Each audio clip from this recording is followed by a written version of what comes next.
Big pass பார்க்குற ரசிகர்கள் மத்தியில் ஒரே பரபரப்பு, யார் இந்த வாரம் எவிக்ட் ஆவாங்க அப்படின்ட்டு. ஏன்னா வாக்குகள் அந்த மாதிரி மாறி மாறி வருதுங்க.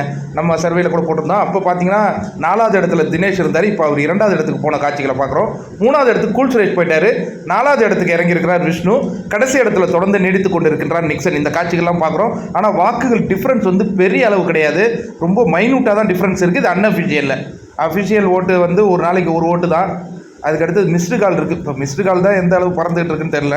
ஆனால் உள்ள எல்லாருமே அசம்பிள் ஆகிட்டாங்க. பாடல் கச்சேரி தொடங்கிடுதுங்க. நான் எப்போதும் பார்க்குறேன் வெள்ளிக்கிழமையானா இந்த மாதிரி தான் பாடல் அர்ச்சனாவை பாட விட்டுறாங்க.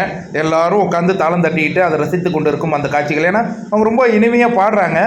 அவங்களுக்கு அந்த டோனுக்கு ஏற்ற மாதிரியான பாடல்களை ஒரு பாடல் 2 பாடல்லாம் நிறுத்துறதில்ல, ஒரு 10-15 பாடல்கள் அவங்க தொடர்ந்து பாடுறாங்க. இப்போ எங்கள் தலை டீயாரு அந்த பாடல்கள் அதுமாரி வரிசலாக அவங்க பாடிட்டு இருக்காங்கங்க. எல்லாமே அற்புதமாக இருக்குது. லைவில் இருக்குது. இது ஒரு பக்கம் இருக்குது. யாருங்க வெளியேறுவா? ஒரே பதட்டமாக இருக்க. ஏன்னா திடீர்னு விஷ்ணுவின் வாக்குகள் குறைந்திருக்கிற அந்த காட்சிகளும் பார்க்குறோம். இப்போ நிக்சனை தூக்குவாங்களா, விஷ்ணு வச்சுப்பாங்க, கூல் சுரேஷ் அனுப்பலாம். என்ன நடக்க போகுதோ பார்ப்போம்.